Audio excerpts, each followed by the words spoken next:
গণতান্ত্ৰিক ব্যৱস্থা এটাত জনসাধাৰণৰ যিটো মৌলিক প্ৰয়োজনীয়তা সেইটো হ'ল স্বাস্থ্যখণ্ড শিক্ষা এনেকুৱাকৈ ধৰি যোগাযোগ ব্যৱস্থা এইবোৰত তেওঁলোকৰ এটা দায়িত্ব আছে।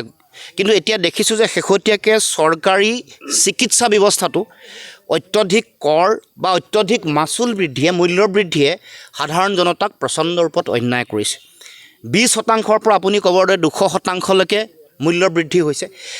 এই যিটো মাচুল বৃদ্ধি মূল্য বৃদ্ধিয়ে সাধাৰণ মানুহক পাব লগা চৰকাৰী চিকিৎসাৰ পৰা বঞ্চিত কৰিব বা তেওঁলোকে চিকিৎসা ল'ব নোৱাৰা এটা পৰিৱেশ হ'ব।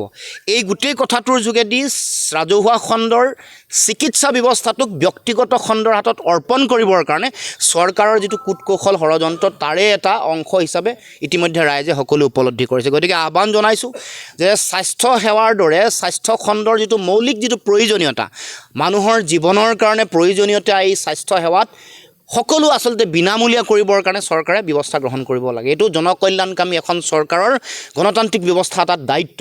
গতিকে এই কথা পাহৰি তেওঁলোকে যাতে ব্যক্তিগতকৰণৰ দিশত যাতে অগ্ৰসৰ নহয়, প্ৰাইভেটাইজেশ্যন কৰিবৰ কাৰণে ব্যক্তিগত খণ্ডক উৎসাহিত কৰিবৰ কাৰণে বা জনসাধাৰণক এনেকৈ কৰ কাটল লৈ সাধাৰণ জনতাক যাতে কোনো কাৰণতে তেওঁলোকৰ জীৱনলৈ প্ৰত্যাহ্বান নমাই নানে তাৰ কাৰণে চৰকাৰক আহ্বান জনাইছোঁ।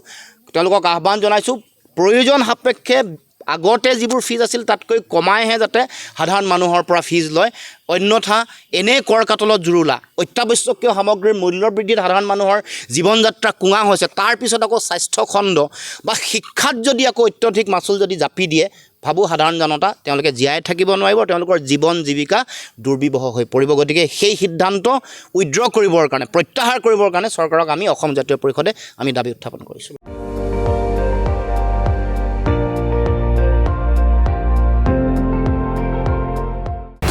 আপুনি চাই আছে ND24 সৰ্বশ্ৰেষ্ঠ নহয় সৰ্বোত্তমৰ দৌৰত।